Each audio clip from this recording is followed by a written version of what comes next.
नमस्कार, आप देख रहे हैं प्रश्नकाल। मैं हूं प्रीति सिंह। संसदीय लोकतंत्र में कार्यपालिका की निगरानी और जवाबदेही तय करने के लिए विधायिका के पास कई तरह के तरीके हैं। उसमें प्रश्नकाल सबसे महत्वपूर्ण है। संसद के दोनों सदनों में प्रश्नकाल की कार्यवाही के दौरान विभिन्न विषयों से जुड़े सवाल पूछे जाते हैं, जिसका जवाब संबंधित मंत्रालय की ओर से दिया जाता है। राज्यसभा में प्रश्नकाल के दौरान विभिन्न दलों के सांसदों ने मंत्रालयों से जुड़े कई विषयों पर सवाल पूछे, जिसका सरकार की ओर से जवाब दिया गया।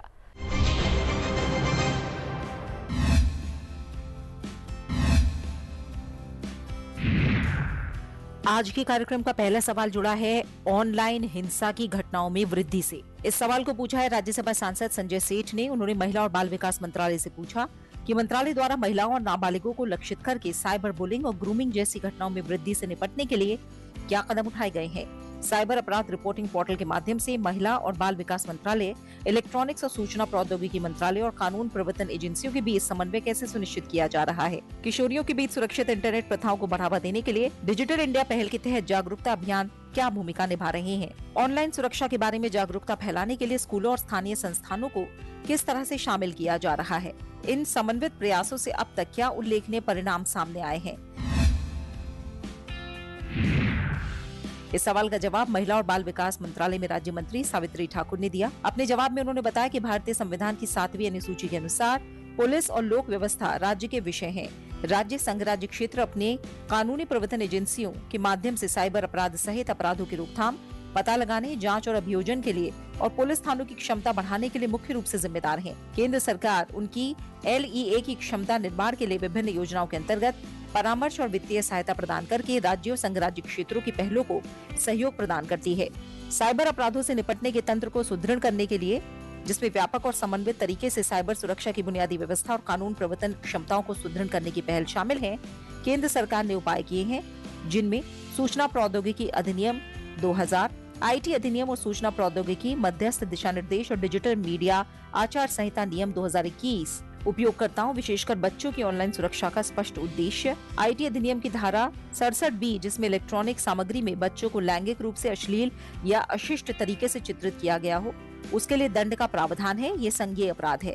इसमें उन्हें ऑनलाइन लैंगिक संबंधों के लिए प्रेरित करना, दुर्व्यवहार में मदद करना या ऐसे कृत्यों को रिकॉर्ड करना शामिल है। पहली बार दोषी पाए जाने पर 5 वर्ष तक का कारावास और 10 लाख रुपए तक का जुर्माना और दूसरी बार दोषी पाए जाने पर 7 वर्ष तक का कारावास और उतना ही जुर्माना। IT अधिनियम की धारा 77A अधिनियम के तहत समाधेय अपराधों के लिए ऐसे अपराधों को छोड़कर जिनके लिए आजीवन कारावास या 3 वर्ष से अधिक की अवधि के कारावास की सजा का प्रावधान किया गया है।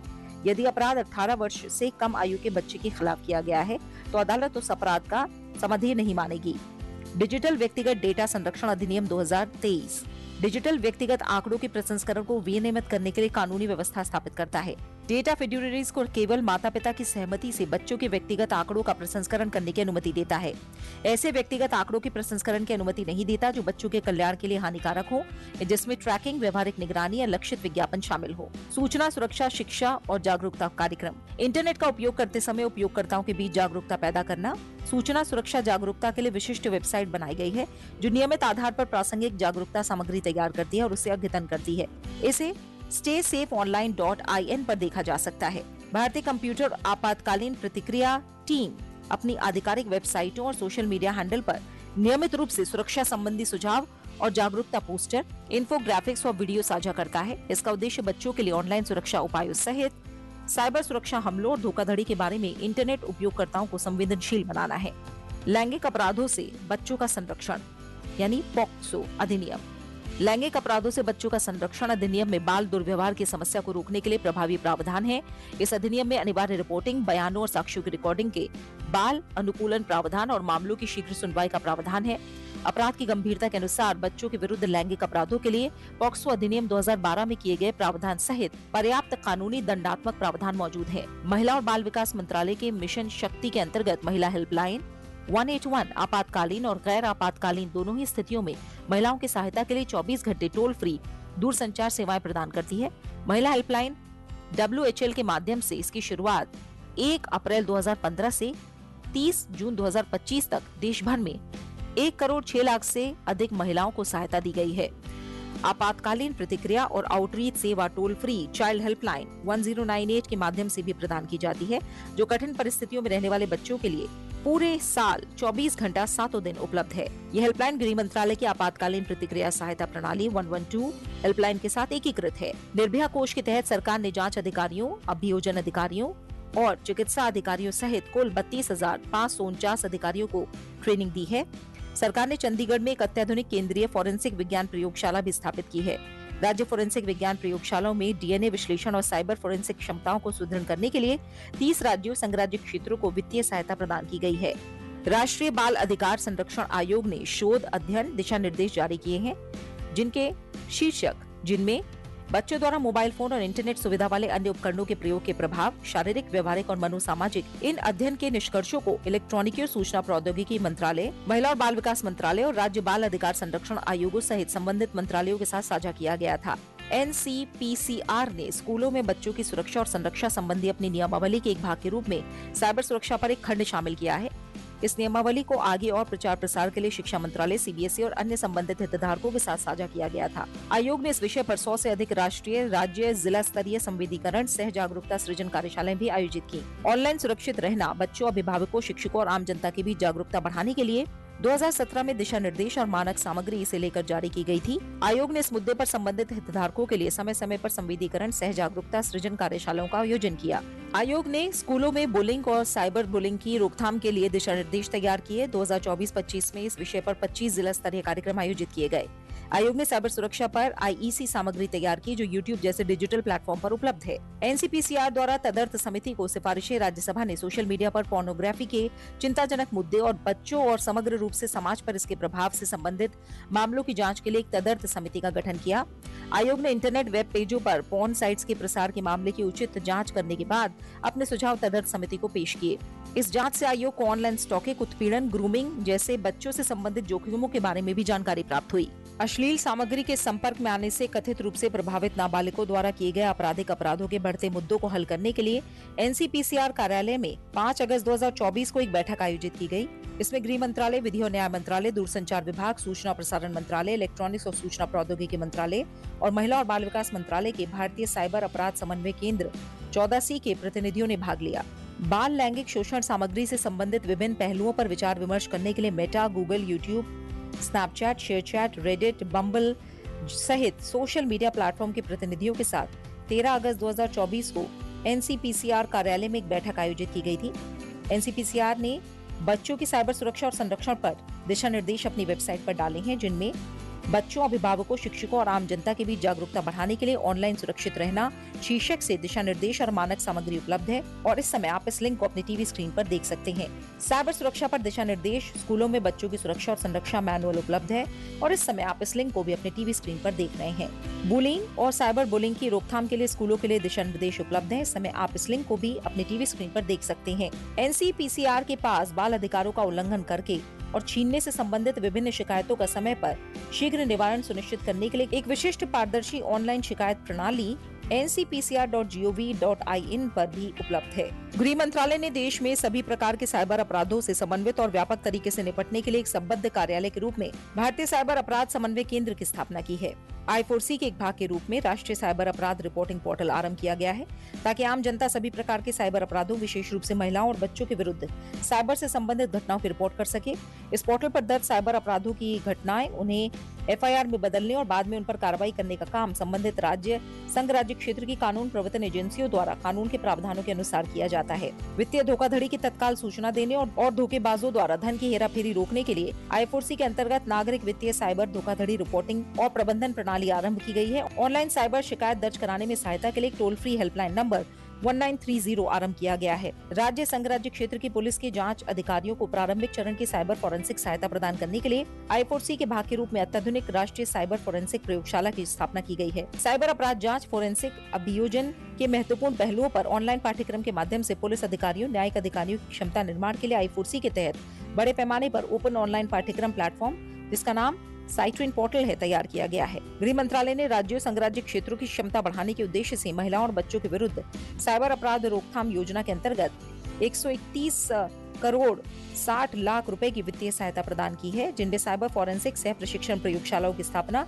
जूनियर साइबर सलाहकारों की भर्ती और एजेईए के कार्मिकों, सरकारी अभियोजकों और न्यायिक अधिकारियों को प्रशिक्षण शामिल है। राज्यों संघ राज्य क्षेत्रों की कानून प्रवर्तन एजेंसियों के बीच समन्वय व्यवस्था में सुधार करने के लिए राज्यों संघ राज्य क्षेत्रों को शामिल करके साइबर अपराध हॉटस्पॉट, बहु क्षेत्राधिकार संबंधी मुद्दों वाले क्षेत्रों के आधार पर पूरे देश को शामिल करते हुए I4C के तहत मेवात, जामताड़ा, अहमदाबाद, हैदराबाद, चंडीगढ़, विशाखापट्टनम और गुवाहाटी के लिए 7 संयुक्त साइबर समन्वय दल गठित किए गए हैं। प्रबंधन सूचना प्रणाली प्लेटफॉर्म, डेटा संग्रह और साइबर अपराध आंकड़ों को साझा करने और उनका विश्लेषण करने के लिए LEA के लिए एक समन्वय प्लेटफॉर्म के रूप में कार्य करने के लिए समन्वय प्लेटफॉर्म आरंभ किया गया है। ये विभिन्न राज्यों, संघ राज्य क्षेत्रों में साइबर अपराधों और साइबर अपराध की शिकायतों में शामिल अपराधियों के अंतर्राज्यीय संपर्कों पर आधारित विश्लेषण प्रदान करता है। साइबर अपराध के बारे में जागरूकता फैलाने के लिए केंद्र सरकार ने कई पहल की हैं, जिनमें अन्य बातों के साथ ही SMS, I4C social media account यानी X पूर्व में Twitter @cyberdost, Facebook cyberdost I4C, Instagram cyberdost IC, Telegram cyberdost I4C, radio अभियान, कॉलर ट्यून के माध्यम से संदेशों का प्रसार, कई माध्यमों में प्रचार के लिए MyGov को शामिल करना, राज्यों संघ राज्य क्षेत्रों के सहयोग से साइबर सुरक्षा और संरक्षा जागरूकता सप्ताह का आयोजन, किशोरों छात्रों के लिए हैंडबुक का प्रकाशन, डिजिटल गिरफ्तारी घोटाले पर समाचार पत्र में विज्ञापन, डिजिटल गिरफ्तारी और साइबर अपराधियों की अन्य कार्य प्रणालियों पर दिल्ली मेट्रो में घोषणा, डिजिटल गिरफ्तारी पर विशेष पोस्ट बनाने के लिए सोशल मीडिया प्रभावितर, सोशल मीडिया इन्फ्लुएंसरों का उपयोग, रेलवे स्टेशनों और हवाई अड्डों पर डिजिटल डिस्प्ले शामिल है।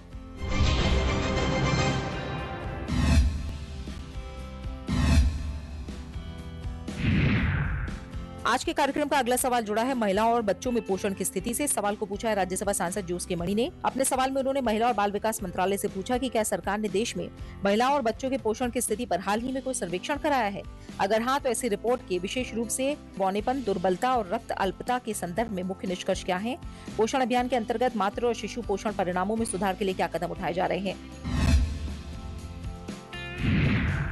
इस सवाल का जवाब महिला और बाल विकास मंत्रालय में राज्य मंत्री सावित्री ठाकुर ने दिया। अपने जवाब में उन्होंने बताया कि 15वें वित्त आयोग के तहत कुपोषण की समस्या से निपटने के लिए आंगनबाड़ी सेवाओं, पोषण अभियान और किशोरियों के लिए योजना जैसे विभिन्न घटकों को सक्षम आंगनबाड़ी और पोषण 2.0 मिशन पोषण 2.0 नामक व्यापक मिशन के अंतर्गत शामिल किया गया है। ये केंद्र प्रायोजित मिशन है जिसके विभिन्न कार्यकलापों के कार्यान्वयन की जिम्मेदारी राज्यों संघ राज्य क्षेत्रों की है। ये मिशन एक सार्वभौमिक स्वचयनित व्यापक योजना है जहां किसी भी लाभार्थी के लिए पंजीकरण कराने और सेवाएं प्राप्त करने में प्रवेश संबंधी कोई बाधा नहीं है। इस मिशन को पश्चिम बंगाल के सभी जिलों सहित पूरे देश में लागू किया जा रहा है। इस मिशन के उद्देश्य में देश में मानव पूंजी विकास में योगदान करना, कुपोषण की चुनौतियों का समाधान करना, स्थायी स्वास्थ्य और कल्याण के लिए पोषण जागरूकता और अच्छी खान पान की आदतों को बढ़ावा देना। पोषण केवल भोजन करने तक सीमित नहीं है, इसके लिए उचित पाचन, अवशोषण और चयापचय की आवश्यकता होती है। ये प्रक्रिया स्वच्छता, शिक्षा और स्वच्छ पेयजल जैसे कारकों से प्रभावित होती है। क्योंकि कुपोषण के लिए भोजन, स्वास्थ्य, पानी, स्वच्छता, शिक्षा को शामिल करते हुए बहुक्षेत्रीय दृष्टिकोण की आवश्यकता होती है, इसलिए कुपोषण के मुद्दे का प्रभावी ढंग से समाधान करना जरूरी है। मिशन सक्षम आंगनबाड़ी और पोषण 2.0 के तहत 18 मंत्रालयों, विभागों के बीच परस्पर तालमेल, क्रॉस कटिंग स्थापित करके कुपोषण की चुनौती का समाधान किया जा रहा है। मिशन पोषण 2.0 के तहत सामुदायिक सहभागिता, आउटरीच, व्यवहार परिवर्तन और पक्ष समर्थन जैसे कार्यकलापों के माध्यम से कुपोषण में कमी लाने और स्वास्थ्य, तंदुरुस्ती और प्रतिरक्षा में सुधार के लिए एक नई कार्यनीति बनाई गई है। इसमें मातृ पोषण, शिशु और छोटे बच्चों के आहार मानदंडों, गंभीर तीव्र कुपोषण, मध्यम तीव्र कुपोषण के उपचार और आयुष पद्धतियों के माध्यम से तंदुरुस्ती पर ध्यान केंद्रित किया जाता है ताकि कुपोषण, ठिगनेपन, एनीमिया और अल्प वजन की व्यापकता को कम किया जा सके। मिशन पोषण 2.0 के तहत बच्चों 6 महीने से 6 वर्ष, गर्भवती महिलाओं, स्तनपान कराने वाली माताओं और किशोरियों को पूरक पोषण दिया जाता है। पूरक पोषण राष्ट्रीय खाद्य सुरक्षा अधिनियम की अनुसूची 2 में निहित पोषण मानदंडों के अनुसार प्रदान किया जाता है। इन मानदंडों को जनवरी 2023 में संशोधित और अपग्रेड किया गया। पुराने मानदंड काफी हद तक कैलोरी विशिष्ट थे और संशोधित मानदंड पूरक पोषण की मात्रा और गुणवत्ता दोनों के संदर्भ में अधिक व्यापक और संतुलित हैं, जो आहार विविधता के सिद्धांतों पर आधारित हैं। इसमें गुणवत्तापूर्ण प्रोटीन, अनाज, दालों का अनुपात कम से कम 2:1, स्वास्थ्यवर्धक वसा और 7 आवश्यक सूक्ष्म पोषक तत्व, कैल्शियम, जिंक, आयरन, आहार्य folate, vitamin A, vitamin B6 और विटामिन B12 शामिल हैं। सूक्ष्म पोषक तत्वों की आवश्यकता को पूरा करने और महिलाओं और बच्चों में एनीमिया को नियंत्रित करने के लिए आंगनबाड़ी केंद्रों में फोर्टिफाइड चावल की आपूर्ति की जा रही है। आंगनबाड़ी केंद्रों पर सप्ताह में कम से कम एक बार पका हुआ गर्म भोजन और टेक होम राशन तैयार करने के लिए मिलेट के उपयोग पर अधिक जोर दिया जा रहा है। महिला और बाल विकास मंत्रालय और स्वास्थ्य और परिवार कल्याण मंत्रालय ने बच्चों में गंभीर तीव्र कुपोषण को रोकने और उसका इलाज करने और इससे जुड़ी रुग्णता और मृत्यु दर को कम करने के लिए सामुदायिक कुपोषण प्रबंधन के लिए संयुक्त रूप से प्रोटोकॉल जारी किया है। समुदाय आधारित दृष्टिकोण में समुदाय में गंभीर कुपोषण से ग्रस्त बच्चों का समय पर पता लगाना और उनकी जांच करना, बिना चिकित्सीय जटिलताओं वाले बच्चों का घर पर ही पौष्टिक स्थानीय खाद्य पदार्थों के साथ प्रबंधन करना और सहायक चिकित्सा देखभाल प्रदान करना शामिल है। स्वास्थ्य और परिवार कल्याण मंत्रालय 1992 से 1993 से संचालित राष्ट्रीय परिवार स्वास्थ्य सर्वेक्षण के विभिन्न चरणों ने भी पूरे भारत में बच्चों में कुपोषण संकेतकों में सुधार दिखाया है। NFHS 1 और NFHS 5 के बारे में ये तालिका प्रासंगिक समय पर 0 से 3 वर्ष, 4 वर्ष और 5 वर्ष आयु के सभी बच्चों में कुपोषण संकेतकों की स्थिति पेश करती है। पोषण ट्रैकर डेटा केवल 5 वर्ष तक की आयु के उन बच्चों के बारे में कुपोषण का विवरण देता है जो आंगनबाड़ी में नामांकित हैं और जिनकी लंबाई और वजन मापा जाता है।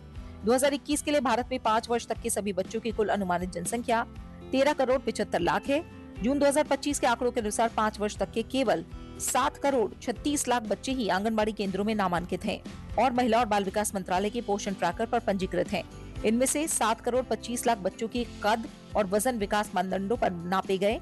इनमें से 37% से ज्यादा बच्चे ठीक नहीं पाए गए, करीब 16% बच्चे अल्प वजन वाले और करीब 5.5% बच्चे दुबले पाए गए। NFHS और पोषण ट्रैकर आंकड़ों के विश्लेषण से पूरे भारत में बच्चों में कुपोषण के संकेतकों में सुधार दिखाई देता है। पोषण ट्रैकर से राज्य संघराज्य क्षेत्रवार बौनापन, दुबलापन और कम वजन संबंधी आंकड़े इस लिंक पर उपलब्ध हैं।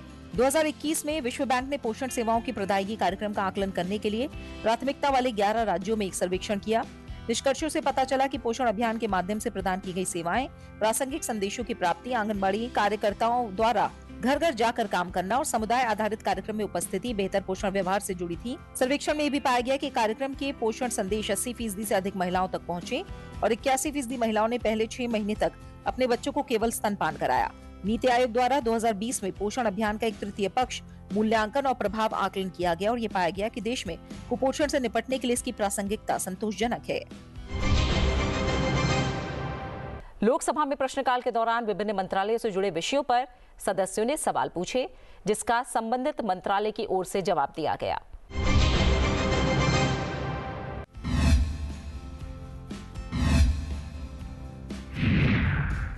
आज के कार्यक्रम का अगला सवाल जुड़ा है अनारक्षित डिब्बों में बुनियादी सुविधाओं से। इस सवाल को पूछा है लोकसभा सांसद रोडमल नागर ने। उन्होंने रेल मंत्रालय से पूछा कि क्या सरकार रेलगाड़ियों के अनारक्षित डिब्बों में यात्रा करने वाले यात्रियों को बुनियादी सुविधाएं और बेहतर सेवाएं प्रदान करने के लिए कोई प्रयास कर रही है। अगर हाँ तो ब्यौरा क्या है, अगर नहीं तो इसके क्या कारण है। देश में अनारक्षित सामान्य डिब्बों की यात्री क्षमता कितनी है। क्या सरकार ने महिलाओं के लिए कोई विशेष सामान्य अनारक्षित डब्बे आरक्षित किए हैं। अगर हाँ तो ब्यौरा क्या है, अगर नहीं तो इसके क्या कारण है। क्या सरकार का विचार बेहतर यात्री अनुभव के लिए उन्नत प्रकार के अनारक्षित डिब्बे चलाने का है। अगर हाँ तो ब्यौरा क्या है, अगर नहीं तो क्या कारण है। इस सवाल का जवाब दिया रेल मंत्री अश्विनी वैष्णव ने। अपने जवाब में उन्होंने बताया कि भारतीय रेल ने सामान्य शयनयान श्रेणी में यात्रा करने वाले यात्रियों की सुविधाओं में उल्लेखनीय वृद्धि की है। केवल पिछले वित्तीय वर्ष 2024-25 के दौरान ही विभिन्न लंबी दूरी की गाड़ियों में 1250 सामान्य सवारी डिब्बों का प्रयोग किया गया। सामान्य और शयनयान श्रेणी में यात्रा करने वाले यात्रियों की सुविधा के लिए भारतीय रेल ने 17,000 अवातानुकूलित सवारी डिब्बों का विनिर्माण भी शुरू किया। नॉन एसी सवारी डिब्बों का प्रतिशत उल्लेखनीय रूप से बढ़कर लगभग 70% हो गया है। सवारी डिब्बों का वितरण भी उन्होंने अपने जवाब में साझा किया, जिसमें नॉन एसी सवारी डिब्बे करीब 57,200 हैं। प्रतिशत के लिहाज से देखें तो ये करीब 70% है। बात अगर एसी सवारी डिब्बों की करें तो इनकी संख्या करीब 25,000 और प्रतिशत के लिहाज से ये करीब 30% है। कुल सवारी डिब्बों को देखें तो ये संख्या लगभग 82,200 है। सामान्य सवारी डिब्बों की अधिक उपलब्धता के कारण सामान्य अनारक्षित सवारी डिब्बों में यात्रा करने वाले यात्रियों की संख्या में वृद्धि में रुझान देखा गया है। पिछले कुछ वर्षों में नॉन एसी सवारी डिब्बों के यात्रियों के लिए उपलब्ध सीटों की संख्या में भी वृद्धि हुई और जो वर्तमान संरचना है उसमें सामान्य और नॉन एसी शयनयान सवारी डिब्बों का उपयोग करने वाले यात्रियों के लिए अधिक स्थान प्रदान करने के उद्देश्य से मेल एक्सप्रेस गाड़ियों की संरचना के संबंध में मौजूदा नीति के अनुसार 22 सवारी डिब्बों की एक गाड़ी में 12 सामान्य श्रेणी और शयनयान श्रेणी के लिए नॉन एसी सवारी डिब्बे और 8 एसी सवारी डिब्बे मुहैया कराए जाते हैं, जिससे सामान्य और नॉन एसी स्लीपर सवारी डिब्बों का उपयोग करने वाले यात्रियों को अधिक स्थान उपलब्ध कराया जा रहा है। इसके अलावा अनारक्षित सीटों का लाभ उठाने के इच्छुक यात्रियों की जरूरतों को पूरा करने के लिए भारतीय रेल द्वारा किफायती यात्रा के लिए अनारक्षित नॉन एसी यात्री गाड़ियां MEMU, EMU का परिचालन किया जाता है, जो मेल एक्सप्रेस गाड़ी सेवाओं में उपलब्ध अनारक्षित एकोमोडेशन के अतिरिक्त हैं। भारतीय रेल द्वारा पहले से ही लगभग सभी मेल एक्सप्रेस गाड़ियों में गार्ड के पास लगे LSRD में महिलाओं के लिए सामान्य श्रेणी के अकोमोडेशन मुहैया कराए जा रहे हैं। अमृत भारत रेलगाड़ियां। भारतीय रेल ने पूर्णतः नॉन एसी अमृत भारत रेलगाड़ियां शुरू की हैं, जिसमें वर्तमान में 11 सामान्य श्रेणी के सवारी डिब्बे, 8 शयनयान श्रेणी के सवारी डिब्बे, 1 पेंट्री कार और 2 द्वितीय श्रेणी के सामान्य सह दिव्यांगजन सवारी डिब्बे भी शामिल हैं। इन रेलगाड़ियों को नॉन एसी श्रेणी के यात्रियों को विश्व स्तरीय आधुनिक और आरामदायक रेल यात्रा अनुभव प्रदान करके आम जनता की जरूरतों को पूरा करने के लिए डिजाइन और निर्मित किया गया है। भारतीय रेल ने 100 अमृत भारत गाड़ियों के उत्पादन का प्रावधान किया है। उच्च गति और उन्नत संरक्षा मानक इन रेलगाड़ियों की पहचान है, जिनमें उन्नत विशेषताएं और सुविधाएं हैं। वंदे भारत स्लीपर के समान बेहतर रूप और अनुभूति वाली सीट और बर्थों की बेहतर साज सज्जा, झटका मुक्त semi automatic couplers, cash tube के प्रावधान में सवारी डिब्बों में बेहतर कैशवर्दीनेस, सभी सवारी डिब्बों और सामान कक्ष में CCTV प्रणाली का प्रावधान, शौचालयों का बेहतर डिजाइन, बर्थ पर आसानी से चढ़ने के लिए सीढ़ी का बेहतर डिजाइन, बेहतर LED लाइट फिटिंग और चार्जिंग सॉकेट, EP सहायता प्राप्त ब्रेकिंग प्रणाली का प्रावधान, शौचालयों और इलेक्ट्रिकल क्यूबिकल्स में एरोसोल आधारित अग्निशमन प्रणाली, USB टाइप A और type C mobile charging socket, यात्रियों और गार्ड रेलगाड़ी प्रबंधक के बीच पारस्परिक संचार के लिए आपातकालीन टॉक बैक प्रणाली, उन्नत तापन क्षमता वाली अवातानुकूलित पेंट्री, आसानी से जोड़ने और अलग करने के लिए त्वरित निस्तारण तंत्र के साथ पूर्ण रूप से सीलबंद गैंगवे। वर्तमान में भारतीय रेल नेटवर्क में 16 अमृत भारत रेलगाड़ियों की सेवाएं परिचालित की जा रही हैं। वंदे भारत रेलगाड़ियों की विशेषताओं का उपयोग करके उपनगरीय और क्षेत्रीय यात्रियों के लिए कम दूरी की यात्रा के अनुभव को बेहतर बनाने के लिए नमो भारत रैपिड रेल की शुरुआत की गई है। नमो भारत रैपिड रेल पूरी तरह से अनारक्षित रेलगाड़ी है। नमो भारत रैपिड रेल की प्रमुख विशेषताओं में केंद्रीकृत रूप से नियंत्रित डबल लीव स्वचालित स्लाइडिंग दरवाजे, सुरक्षा और यात्री निगरानी के लिए CCTV, गद्देदार सीटों और सीलबंद लचीले गैंगवे के साथ मॉड्यूलर इंटीरियर, आपातकालीन वार्ता प्रणाली, वैक्यूम निकासी के साथ FRP मॉड्यूल शौचालय, ड्राइवर कैब AC के साथ पूरी तरह से वातानुकूलित रेलगाड़ियां। वर्तमान में भारतीय रेल नेटवर्क में 4 नमो भारत रैपिड रेल गाड़ी सेवाएं परिचालित की जा रही हैं।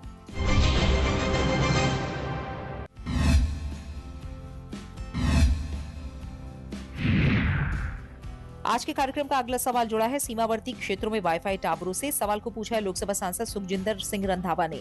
अपने सवाल में उन्होंने संचार मंत्रालय से पूछा कि क्या सरकार का सीमावर्ती क्षेत्र को डिजिटल बनाने के लिए पंजाब के गुरदासपुर और पठानकोट नामक सीमा के निकटवर्ती जिलों में सरकारी वाईफाई टावर लगाने का विचार है। अगर हाँ, तो इस संबंध में सरकार द्वारा तैयार की गई कार्य योजना का ब्यौरा क्या है? नहीं, तो इसके क्या कारण है?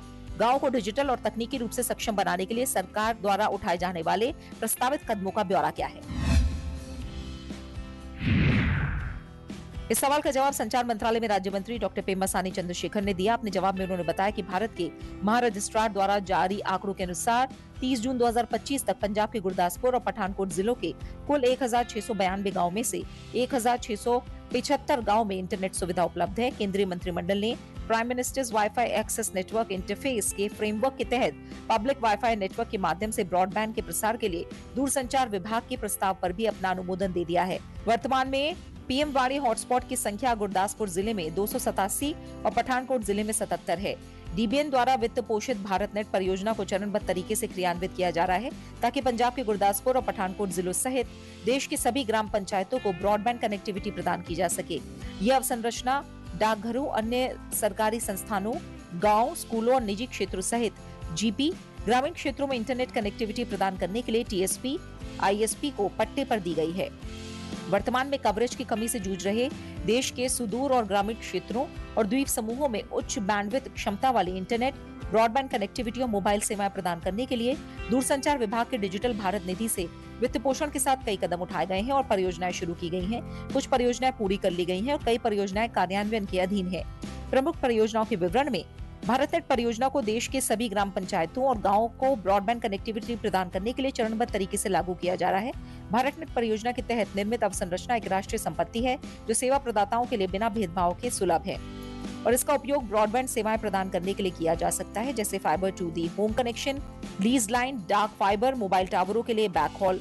4 अगस्त 2023 को केंद्रीय मंत्रिमंडल ने भारत नेट चरण 1 और चरण 2 के मौजूदा नेटवर्क के उन्नयन, शेष GP में नेटवर्क के निर्माण, 10 वर्षों के लिए प्रचालन और रखरखाव और उपयोग के लिए डिजाइन, बिल्ट, ऑपरेट और मेंटेन मॉडल के तहत संशोधित भारत नेट प्रोग्राम पर अनुमोदन दे दिया है। शेष गैर जीपी गांवों को उनके संबंधित जीपी से मांग के आधार पर कनेक्टिविटी प्रदान करने का प्रस्ताव है। बीएसएनएल का लक्ष्य अगले 5 वर्षों में घरों में 1,50,00,000 FTTH कनेक्शन प्रदान करना है। बीएसएनएल को परियोजना प्रबंधन एजेंसी के तौर पर नामित किया गया है। जून 2025 तक देश में भारत नेट परियोजना के अंतर्गत बीएसएनएल और अन्य सेवा प्रदाताओं द्वारा 13,01,193 FTTH कनेक्शन उपलब्ध कराए जा चुके हैं। देश के दूर दराज और ग्रामीण क्षेत्रों में हाई स्पीड इंटरनेट, डेटा और मोबाइल सेवाओं की उपलब्धता के लिए विभिन्न लक्षित स्कीमें, परियोजनाएं कार्यान्वित की गई हैं। पूर्वोत्तर क्षेत्र में मोबाइल कनेक्टिविटी के लिए व्यापक दूरसंचार विकास योजना, द्वीप समूहों के लिए व्यापक दूरसंचार विकास योजना, वामपंथी उग्रवाद प्रभावित क्षेत्रों में मोबाइल सेवाएं प्रदान करने की स्कीम, आकांक्षी जिलों में मोबाइल सेवाएं प्रदान करने की स्कीमें, सीमावर्ती गांव और अन्य प्राथमिकता वाले क्षेत्रों में मोबाइल सेवाएं प्रदान करने की स्कीम, सेवाओं से वंचित सभी गाँव में मोबाइल कवरेज प्रदान करने के लिए 4G सैचुरेशन स्कीम, देश के दूर दराज और कठिन क्षेत्र में सेवाओं से वंचित गांव में 4G मोबाइल सेवाएं प्रदान करने के लिए 4G मोबाइल सेवाओं की सैचुरेशन की परियोजना भी कुल 26,316 करोड़ रुपए की लागत से कार्यान्वित की जा रही है। जून 2025 तक सरकार द्वारा वित्त पोषित विभिन्न मोबाइल परियोजनाओं के तहत देश भर में कुल 21,748 मोबाइल टावरों की कमीशनिंग की जा चुकी है। अंडमान और निकोबार द्वीप समूह को high speed internet data connectivity प्रदान करने के लिए चेन्नई और अंडमान और निकोबार द्वीप समूह के बीच 10 अगस्त 2020 को सबमरीन ऑप्टिकल फाइबर केबल की कमीशनिंग, मेनलैंड कोच्चि और लक्षद्वीप द्वीप समूह के बीच 3 जनवरी 2024 को सबमरीन OFC कनेक्टिविटी की कमीशनिंग, FTTH और अन्य सेवाओं के प्रावधान के लिए लक्षद्वीप द्वीप समूह में 225 किलोमीटर OFC नेटवर्क का निर्माण। इन ऑप्टिकल फाइबर केबल परियोजनाओं से द्वीप समूह में फिक्स्ड लाइन ब्रॉडबैंड, इंटरनेट सेवाएं, मोबाइल सेवाएं और अन्य हाई स्पीड डेटा सेवाओं का तेजी से रोल आउट सुनिश्चित हुआ है।